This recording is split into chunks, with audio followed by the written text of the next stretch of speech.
Strength and weakness of media.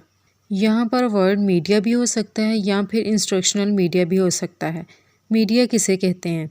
अब जैसे कि टीचर क्लासरूम के अंदर जब कोई लेक्चर डिलीवर करना चाहता है तो उसकी पहले कोशिश यही होती है कि वो बच्चों के कॉन्सेप्ट्स को क्लियर करे।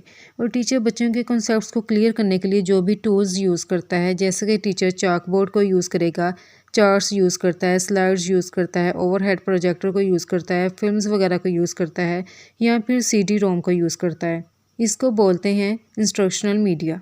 यानी कि वो टूल्स जो कि एक टीचर बच्चों को लेक्चर डिलीवर करने के लिए यूज़ करता है, इसको बोलते हैं इंस्ट्रक्शनल मीडिया। तो यहाँ पर हमने देखना है कि ये जो इंस्ट्रक्शनल मीडिया है, मुख्तलिफ़ किस्म के जो भी टीचर्स इन टूल्स वगैरह को यूज़ करता है, इनकी क्या स्ट्रेंथ है और उनकी क्या वीकनेस है।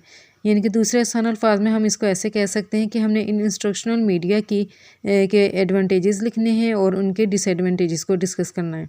फर्स्ट स्ट्रेंथ है learning activities will be more effective. अब जैसे कि टीचर्स ये चाहते हैं कि बच्चों को कॉन्सेप्ट की अच्छे से समझ आ जाए, तो इसके लिए वो डिफरेंट टाइप्स के टूल्स को यूज़ करेंगे। जैसे कि अब एक टीचर है, वो बच्चों को स्ट्रक्चर ऑफ अर्थ के बारे में पढ़ाना चाहता है, तो इसके लिए टीचर मॉडल्स वगैरह को भी यूज़ कर सकता है, या फिर टीचर बच्चों को एनिमेशन वगैरह भी दिखा सकता है। इससे बच्चों के कॉन्सेप्ट क्लियर होते हैं। तो इसका मतलब यही है कि लर्निंग इससे इफ़ेक्टिव होती है इंस्ट्रक्शनल मीडिया को यूज़ करते हुए।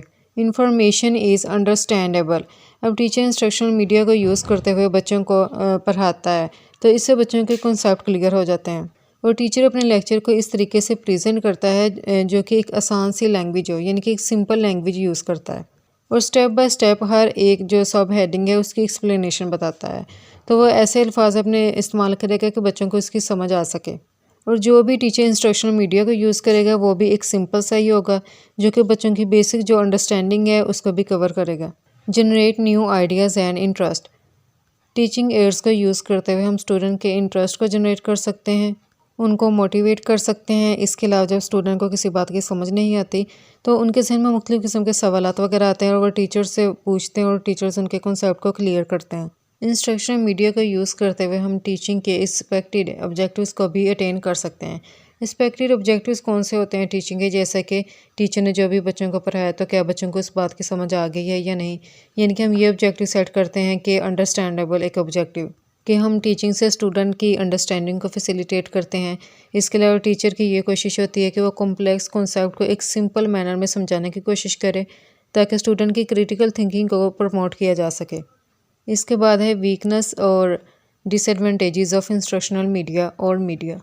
फर्स्ट इसका डिसएडवांटेज है teachers do not want to learn new things. अब जैसे कि एक इंग्लिश का टीचर है, वो कहेगा कि मैंने तो इंग्लिश ही पढ़ानी है तो उसके रिलेटेड ही चीज़ें मैं सीखूं, तो मेरा टेक्नोलॉजी को सीखने का क्या पर्पज़ है कि इसका मुझे कोई बेनिफिट्स नहीं है।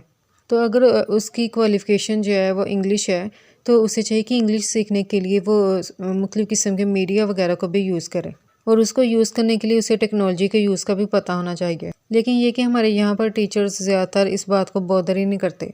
इसके अलावा ये भी है कि जो स्मॉलर स्कूल्स होते हैं उनका बजट भी स्मॉल ही होता है, इसलिए वो एक न्यू टेक्नोलॉजी को ख़रीदने के लिए उनके पास इतने पैसे नहीं होते, इसलिए स्कूल्स न्यू टेक्नोलॉजी में इन्वेस्ट नहीं करते।